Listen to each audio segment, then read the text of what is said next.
Nós vamos agora à nossa segunda parte da nossa segunda aula de Antigo Testamento, tratando sobre o primeiro bloco que compõe o Antigo Testamento, chamado Lei de Moisés, ou Pentateuco, os 5 primeiros livros, ou Torá, como está na Bíblia hebraica. Vamos tratar agora, dar um pequeno resumo, uma pequena síntese de cada livro que compõe o Pentateuco. Eu quero lembrar aos irmãos que eu estou usando aqui como base este livro aqui, Pentateuco de Paul Hoff, editora Vida Acadêmica, tá? Daqui eu tirei as informações sobre a teoria da autoria de Moisés, a questão da alta crítica, e vou estar depois colocando no grupo de WhatsApp algumas fotos aqui das páginas para que os irmãos possam usar como auxílio durante a videoaula. Então, vamos ver aqui o livro do Gênesis, que começa da seguinte forma, Gênesis capítulo 1, versículo 1. No princípio, criou Deus os céus e a terra. Primeiro versículo de Gênesis 1:1. Então, já falamos que a autoria do Pentateuco, dos 5 primeiros livros da primeira parte da Bíblia Sagrada do Antigo Testamento, é composição de Moisés, ou atribuído a Moisés, ou comumente aceito por Moisés. Lembrando que esta é uma visão ortodoxa, tá? Existem teólogos que não acreditam nesta versão, nesta visão, que não concordam com este pensamento. A nossa visão é uma visão ortodoxa, uma visão mais tradicional, que diz que os 5 primeiros livros são livros escritos por Moisés, excetuando partes pequenas como a sua morte, que foi registrada posteriormente ou por Josué ou por um dos anciãos dos filhos de Israel. Comumente aceito como livro de Moisés por alguns outros teólogos. Então, o título do livro, já dissemos que é um título posterior, que foi colocado na Septuaginta, que é a versão dos 70, a primeira tradução da Bíblia hebraica para o grego. E Gênesis significa início, começo, princípio, tá? Então, Gênesis é a porta de entrada para a Bíblia Sagrada. Temos aqui uma data provável, e eu quero lembrar a você que está comigo aqui, caminhando nesses estudos teológicos, que quando se fala de datas no estudo teológico, nós falamos sobre cronologia, que é a matéria que estuda as datas na Bíblia Sagrada. Gostaria de lembrar que toda cronologia é sempre por aproximação, tá? Então você pode comprar um livro, e este livro vai dizer que o livro de Gênesis tem uma data de composição. Você pode comprar uma Bíblia de estudo, e na Bíblia de estudo, lá na introdução, vai ter o Gênesis com outra data de composição. Você pode comprar um dicionário bíblico e vai ter lá a data de produção do Gênesis com outra data diferente. Isso acontece porque a cronologia não é uma ciência exata. A cronologia é uma ciência de aproximação. As datas são sempre aproximadas. E conforme as pesquisas arqueológicas, científicas, teológicas vão evoluindo, as datas vão sendo ajustadas. Lembrando que são ajustes. Tá? Você não vai encontrar diferença de 100 anos, de 50 anos de uma data para outra. Geralmente, 5 anos para cima, 5 anos para baixo, 7 anos, 3 anos, 10 anos para cima, 10 anos para baixo, até 15, 20 anos é aceitável de diferença. Tá? Mas não existe grande abismo de datas de um livro, por isso você pode comprar uma Bíblia, um dicionário, um comentário, e as datas vão variar. Eu vou usar aqui a data aqui da Bíblia Luterana de Estudo, que diz aqui, data provável da escrita do livro de Gênesis, entre o ano 1446 e o ano 1406 antes de Cristo, tá? Então, qual seria o propósito do livro de Gênesis? O propósito é dar uma introdução a toda a Bíblia. Tá? O propósito geral do Gênesis é dar uma introdução, é contar as origens, é contar o começo da raça humana. Tá? Aqui na Bíblia Luterana diz aqui, propósito, registrar a transmissão da promessa do Salvador divino de geração em geração para todo Israel e para todas as nações. Então o livro do Gênesis vai ser composto desta forma e você vai entendendo aí, né, o propósito, data, autor, e você vai caminhando. O livro do Gênesis ele conta uma história, a parte da história da raça humana, do povo de Deus, de um longo período da criação, que nós não podemos datar, passando pelo dilúvio, passando pelos patriarcas, chegando até a saída dos filhos de Israel do Egito. Então aí, se você for contar numa cronologia pós-queda, você vai percorrer um espaço de tempo de 4.000 anos, que Gênesis conta a história de pelo menos 2.500 anos de história. É um espaço muito grande de tempo.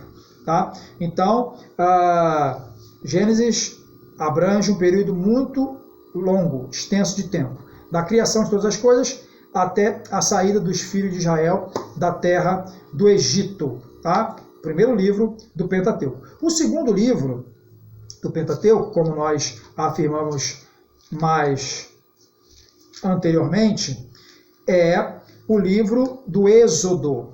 Tá? Livro do Êxodo. Já explicamos anteriormente que Êxodo, o título do livro, é devido ao tema mais importante do livro.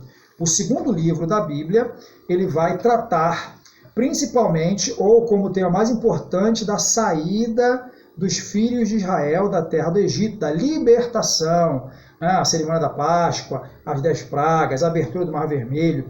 Então, Êxodo significa saída, tá? E foi dado também pelos 70 estudiosos que fizeram a tradução chamada Septuaginta.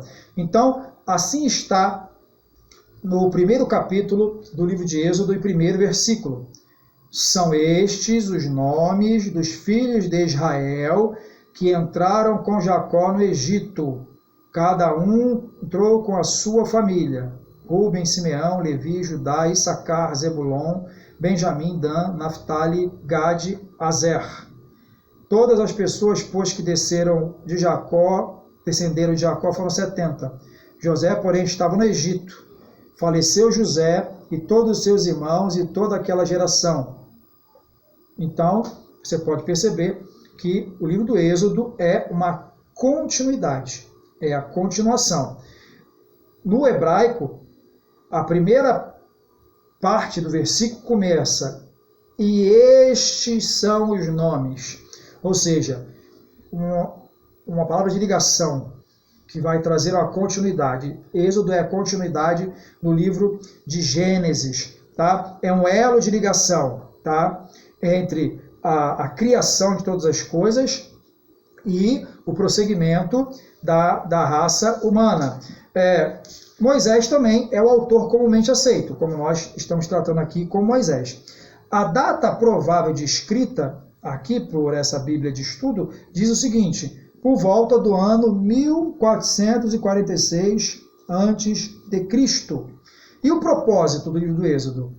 O Senhor se apresenta a Israel, resgata-o do Egito e lhe dá uma aliança de leis e sacrifícios. Então, o propósito do livro do Êxodo é apresentar o Senhor como Deus de Israel mediante uma aliança e leis e sacrifícios. Porque no livro do Êxodo está lá relatado que Deus ordena a Moisés a construir um local de culto, um local de adoração. Tá? Então Deus estabelece leis civis e Deus estabelece leis espirituais no livro de Êxodo. Os 10 mandamentos, leis, digamos, civis, na maioria delas. E o tabernáculo estabelece as leis espirituais que vão guiar o povo de Deus. Então, a nação está sendo construída no livro do Êxodo. A nação que foi resgatada estava no Egito, no livro de Gênesis. No livro do Êxodo, a nação é resgatada e liberta, o povo é resgatado e liberto, e Deus faz daquele povo uma nação, mediante a aliança do Sinai, da lei dos 10 mandamentos, e do tabernáculo, que seria a lei espiritual. Então é um conjunto. Êxodo vai trabalhar dentro desses propósitos. Deus que liberta, Deus que resgata um povo do Egito, Deus que estabelece esse povo como uma nação através da sua aliança no Sinai e das suas leis, tanto civis quanto espirituais. Então esse é o contexto do livro do Êxodo, o segundo livro da Bíblia. Partindo para o terceiro livro da Bíblia, chamado livro de Levítico, também a autoria de Moisés, para a teologia ortodoxa ou para a teologia tradicional. O nome também é atribuído pelos estudiosos judeus que estavam em Alexandria, compondo a Septuaginta, devido ao tema mais importante. O tema mais importante do livro de Levítico é o tema do tabernáculo. Tá? Apesar de o livro de Levítico não falar só de levitas, o livro de Levítico fala de sacerdotes, mas os sacerdotes eram da tribo de Levi. Então não há como fugir. Tá? Mas o tema de Levítico é o tema de culto, é o tema de liturgia. O tabernáculo que foi construído no Êxodo vai ser utilizado em Levítico. Então, o Levítico vai tratar das questões dos sacrifícios, que tipos de animais são puros, que tipo de animais são impuros. Levítico vai falar de sacrifício por pecado de omissão, sacrifício por pecado feito de forma dolosa, sacrifício pelo povo, sacrifício pelo príncipe, oferta de ação de graça, que tipo de oferta. Levítico vai falar de festas sagradas, tabernáculo, festa das cabanas, Pentecostes. Levítico vai tratar sobre a roupa dos sacerdotes, vai tratar da cerimônia de consagração dos sacerdotes. Levítico vai girar em torno do culto. Tá? Então, o livro de Levítico é um livro que vai girar em torno do culto. Tá? E aqui nós temos uma data provável por volta do ano 1445, segundo a cronologia da Bíblia Luterana de Estudos. E o Levítico ele tem algumas coisas interessantes, fala muito sobre o propósito, ensinar a Israel como Deus compartilha sua santidade com eles e como eles devem viver em santidade. Levítico também é chamado do livro da santidade ou o livro de santidade ao Senhor, um Senhor que é santo e que convoca o povo escolhido para ser santo como ele é. Então, Levíticos vai girar em torno dessas questões, destes temas. Agora, partimos à frente e vamos falar um pouco sobre o livro de Números, que é o quarto livro da Bíblia Sagrada. Mas antes de falar sobre Números, eu tenho aqui uma imagem sobre a roupa sacerdotal. Tá? Falamos aqui de Levítico como questão de liturgia. Então, perceba aqui como é que era a roupa do sacerdote. Os detalhes, cada parte da roupa. Então, perceba que como funcionava a questão dos sacerdotes. Temos ainda aqui uma imagem sobre, falamos do Êxodo, do tabernáculo, né? Como era a composição do tabernáculo. Átrio, lugar santo, lugar santíssimo, né? As peças sagradas do tabernáculo, altar do sacrifício, do holocausto, bacia de lavagem, candelabro, mesa dos pães da proposição. Então, isso vai ser muito importante em Êxodo e em Levítico. Agora, vamos caminhar mais um pouco aqui e vamos falar aqui um pouco sobre as questões do livro dos Números. Tá?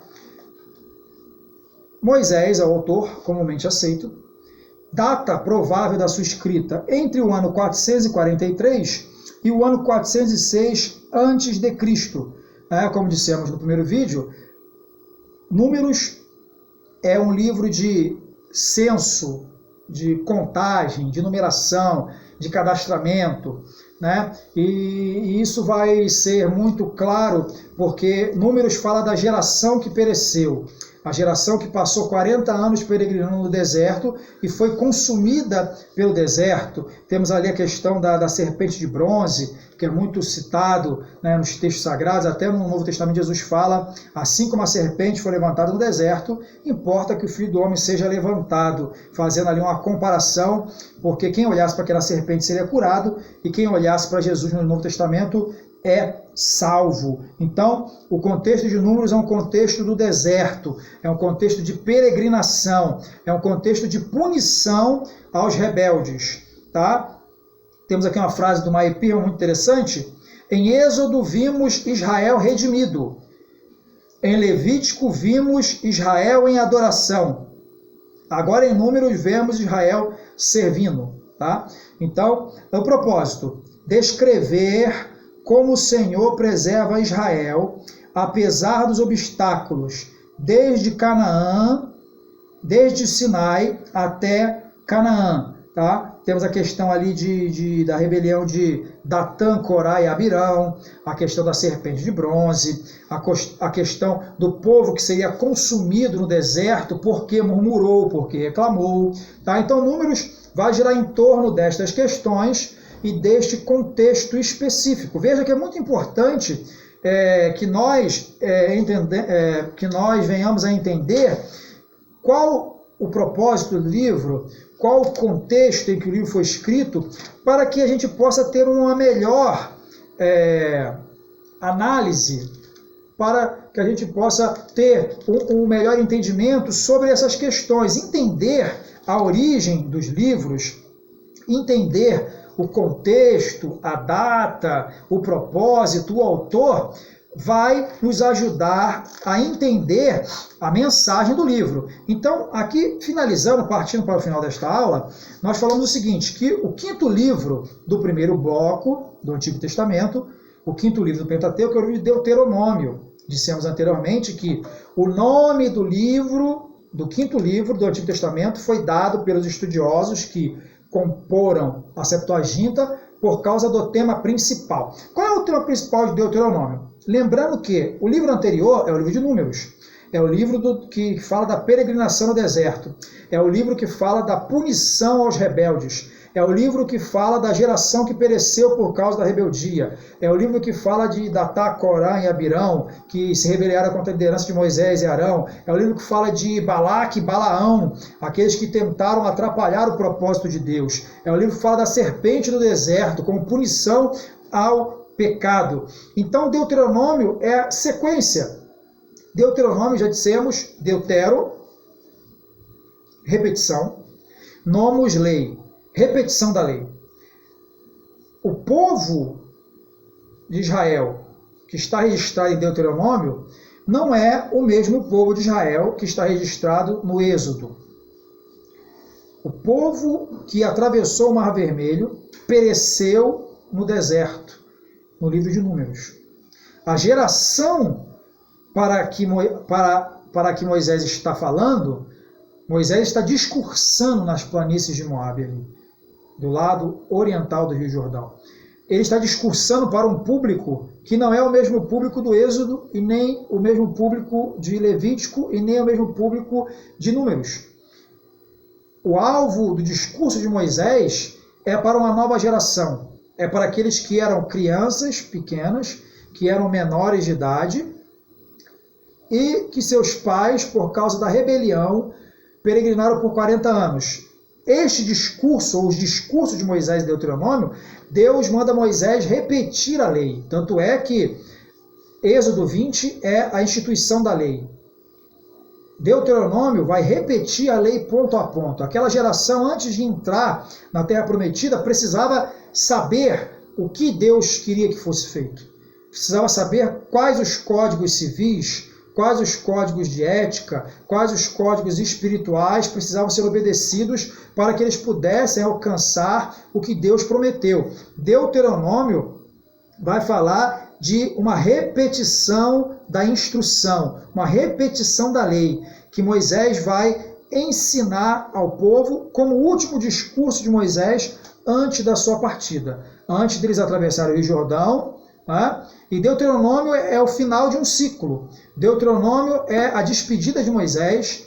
Deuteronômio é o último discurso de Moisés. Deuteronômio é o período anterior à conquista da Terra Prometida, ali onde o maná vai cessar, ali onde o grande líder vai passar a sua liderança para o seu sucessor, que é Moisés. Então, Deuteronômio é também o fim de um ciclo da liderança de Moisés, o fim do ciclo da peregrinação no deserto. Deuteronômio também é uma transição de liderança de Moisés para Josué e uma transição de um povo peregrino para um povo que vai estabelecer uma nação na terra de Canaã, que é a terra prometida. Então, este é o contexto do livro de Deuteronômio. Muito importante notar todos esses detalhes para que você possa fazer uma interpretação correta. Deus abençoe você, a sua família, em nome de Jesus.